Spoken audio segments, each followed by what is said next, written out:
Pero la lucha de los venezolanos no solo se está viendo reflejada en la escasez de medicina. Según el último informe de la organización Caritas International, el 54% de los niños en el país suramericano tiene deficiencia alimentaria. Según la información de la ONG, en los menores de 5 años, la desnutrición aguda moderada representa el 8% y la desnutrición aguda severa es del 3%. La organización internacional también advierte sobre el índice de mortalidad postnatal, que en lo que va del año se ha triplicado. Quiero saludar a Jairo Libreros, analista permanente de Net24. Ahora resulta que todo es culpa de Trump. Joely, buenas tardes. Es absurdo. Yo creo que de las declaraciones que tuvimos la oportunidad de escuchar hace muy pocos segundos, está claro que para un sector muy importante de la sociedad en Venezuela, pero también en América Latina y a nivel internacional, está claro que el problema no es culpa de la sanción que acaba de firmar el presidente Donald Trump, tampoco la situación crítica que subyace esta crisis humanitaria. Si se tratara de, Joely, de enviar medicinas o darle una salida, muy seguramente la apertura de las fronteras para estos efectos sería el remedio instantáneo para ello. Lo que pasa es que Miraflores aprovecha este tipo de circunstancias no solamente para excusarse, sino para agitar banderas nacionalistas y echarle la culpa al gran demonio que para ellos muy seguramente es Donald Trump. Ahora, más allá del pleito político que puede haber entre Estados Unidos y Venezuela, lo cierto es que se ha triplicado esta falta de nutrientes, esta situación de, la verdad, bastante mala alimentación, desnutrición y una situación cada vez más grave en la situación de los venezolanos. Así es, Joely. Fíjate que no solamente se trata de la dieta mínima básica para que el ser humano, en este caso los ciudadanos venezolanos, tengan la oportunidad de cumplir con lo que los médicos, o por lo menos con lo que corresponde para mantener un buen estado de salud. El tema no se agota ahí, pasa por ahí. También está relacionado con asuntos de la canasta básica de los venezolanos y de otro tipo de artículos que no se pueden suplir. Pero si tú tienes buena memoria, recordarás que en estas cámaras también hemos analizado las torpes respuestas que ciertos funcionarios han lanzado para tratar de ocultar lo que ocurre. Por ejemplo, que ya no se requiere tanta pasta dental, no precisamente porque no exista la posibilidad de acceder a ella, sino porque hubo un mal manejo, entre comillas, capitalista, en que las personas tenían que cepillarse 3 veces al día, que eso no era así. Se dice también que se ha perdido peso en términos promedio y porcentuales en el caso venezolano, no por falta de alimentos, sino porque los venezolanos hoy día comen mucho mejor.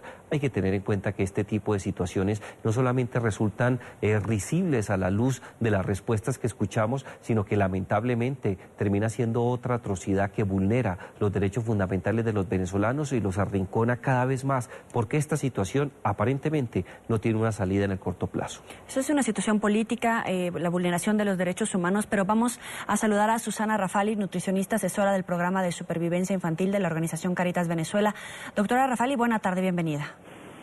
Buenas tardes, gracias por el espacio. ¿Cómo encuentra la salud del venezolano promedio?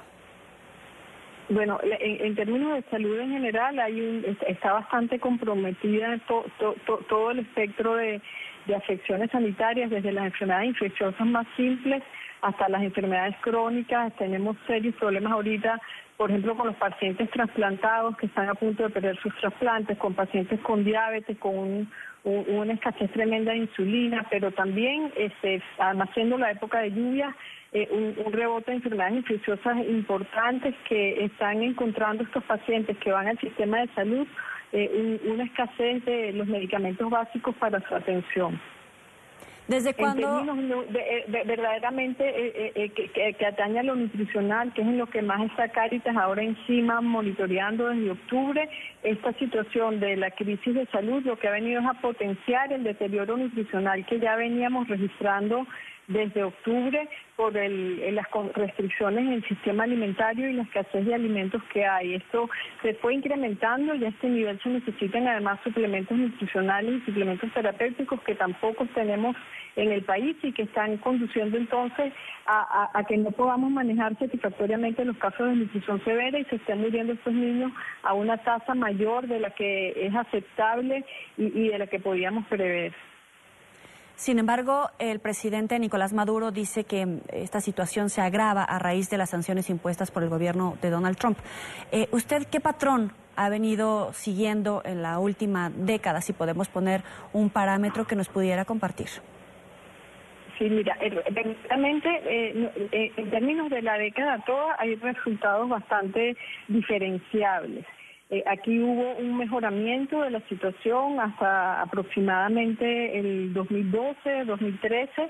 A partir de ese momento comienza la situación nutricional a deteriorarse como reflejo del deterioro del sistema alimentario en general, porque es que el deterioro nutricional que estamos registrando en adultos, pero especialmente en niños, que es lo que nosotros llevamos más de cerca, no ocurre en forma aislada, es el reflejo como último indicador, quizás hasta tardío, de una quiebra del sistema alimentario nacional porque hay una destrucción masiva de la capacidad productiva nacional de alimentos a la que se suma una disminución creciente de las importaciones. Entonces no se podía esperar más que ante este desabastecimiento de alimentos que ha mejorado con importación de ciertos rubros a altísimo precio y ante los últimos dos factores de la inseguridad alimentaria que están afectando mucho a los venezolanos ahora, que es que el poco alimento disponible que hay está caro, pero además cuando la gente pobre lo compra, no tiene ni siquiera gas para cocinarlo, y a lo que se suma hace 2 semanas que no hay dinero en efectivo para comprar. La gente pobre no compra con tarjetas de débito ni de crédito, compra su alimento con dinero en cash. Y hay una seria restricción de efectivo ahorita. Entonces sabíamos que esto iba a pasar y no nos sorprende el deterioro nutricional que estamos viendo en las jornadas de evaluación que tenemos y cómo ha subido estrepitosamente la cifra de niños con desnutrición severa de febrero para acá. ¿Cómo se ve el panorama a futuro de seguir en esta situación? Entonces, fíjate, yo lo que quería retomar es tu última pregunta. Indiscutiblemente sabemos que no hay ningún tipo de seriedad en las declaraciones de que lo que está sucediendo ahora es producto de las sanciones, porque las sanciones ni siquiera han entrado en vigencia. No pueden las sanciones que se tomaron hace 3 días causar la crisis humanitaria que tenemos. Lo que sí es sustancialmente diferente en el discurso es que ahora los personeros de las instituciones públicas están comenzando a aceptar incluso el término de crisis humanitaria, aunque la responsabilidad se la vayan a adjudicar ahora a las medidas de Trump. No están las medidas tomadas por Estados Unidos ahora relacionadas con la crisis de ahora. Nosotros tenemos evidencia por hacer un seguimiento riguroso de la situación de nutrición infantil en las parroquias más pobres del país, que esta emergencia no es reciente, es una emergencia crónica de instalación muy lenta que se viene acumulando como un déficit nutricional y alimentario severo ya desde al menos hace 3 años. Lo que sí prevemos es que si los escenarios económicos previstos como consecuencia de las sanciones, que es que el gobierno venezolano se quede con menos liquidez y rebaje la importación de alimentos, la situación que tenemos ahora va a ser muchísimo peor, porque esto puede redundar en un desabastecimiento de alimentos aún peor. Pero francamente, a este nivel lo que tenemos es una situación acumulada al menos desde el 2013 para acá. Jairo, te quiero preguntar, a raíz de estas sanciones por parte de Donald Trump, es como si le hubiera cortado el crédito a la tarjeta a Nicolás Maduro, es decir, que vamos hacia allá. Claro que sí, yo creo que es un camino inevitable. Hay que tener en cuenta que cuando se cierran las fuentes financieras, y muy seguramente para un sector importante de Miraflores, garantizar el intercambio, por lo menos la eventualidad de cobrar los bonos o hacerlos efectivos, negociándolos a unas tasas inferiores, pero que les permitiera tener un líquido o por lo menos dinero para adelantar algún tipo de actividades financieras, terminaba siendo en cierta medida un colchón para manejarlo. Hoy día ya no lo tienen, quedan absolutamente bloqueados, por lo menos en este frente. Pero si sumamos a otro tipo de actividades que terminan por perjudicar al gobierno venezolano, la situación financiera es muy fuerte y muy seguramente van a entrar en cesación de pagos, que es una situación crítica para Venezuela o para cualquier país a nivel internacional. En términos coloquiales, para el venezolano de a pie, ese default económico en el que podría caer, porque no sabemos, igual tiene un as bajo la manga, ¿cómo va a impactar en la vida, en el hambre, en el bolsillo, en la enfermedad de los venezolanos? Yo creo que puede ser un poco fuerte para los venezolanos. Hay que tener en cuenta que durante los últimos meses se discutía mucho si el camino a seguir por parte de la comunidad internacional era precisamente el de mayores restricciones de carácter financiero. Pero creo que la situación en Venezuela es lo suficientemente crítica para pensar que este tipo de medidas va a generar un daño mucho mayor a la situación que padecen en Venezuela. Lo que se busca es crear un mecanismo que le permita no solamente a Maduro dar un paso al costado, sino convocar unas elecciones y abrir otro tipo de medidas para solucionar este tema. Fíjate, de tiempo atrás, muchos países en América Latina, incluido igualmente Estados Unidos y la Unión Europea, hablan de la necesidad de un puente humanitario. Si él quisiera abrir ese puente humanitario, hay países y organizaciones que están interesadas en apoyar este tipo de soluciones. Yo creo que cuando se aprieta financieramente se busca un resultado eminentemente político y Maduro más temprano que tarde tiene que abrir esa posibilidad. Susana, ¿ese puente humanitario es necesario desde el punto de vista de los testimonios que usted recoge día a día o Nicolás Maduro de alguna manera podría tener razón? No, definitivamente es necesario hacer efectivo en forma inmediata y con carácter de urgencia el acceso a insumos básicos de tipo sanitario y de tipo alimentario, incluyendo alimentos terapéuticos y suplementos nutricionales, incluyendo el conjunto de medicinas básicas para infecciones, afectaciones primarias, tanto para enfermedades crónicas que están ahorita bastante en riesgo los pacientes afectados por esto.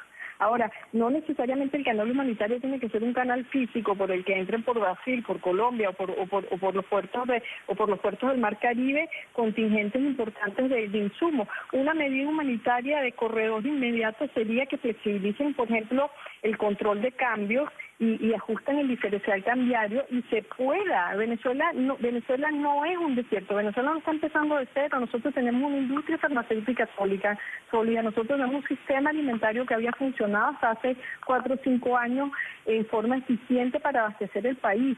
Estos actores productivos venezolanos, con una liberación de los controles económicos y de tipo cambiario que tiene el Estado, eso les abastecería de los recursos mínimos necesarios, de la materia prima necesaria para producir y abastecer mínimamente lo que se necesita. Entonces, necesitamos las dos cosas, necesitamos quizás una ayuda de emergencia con productos muy críticos para la vida, para salvar vidas ya casi a nivel de socorro, y necesitamos en el corto y mediano plazo medidas de tipo económico que flexibilicen un poco la actuación y el margen de maniobra de estos actores productivos en el país.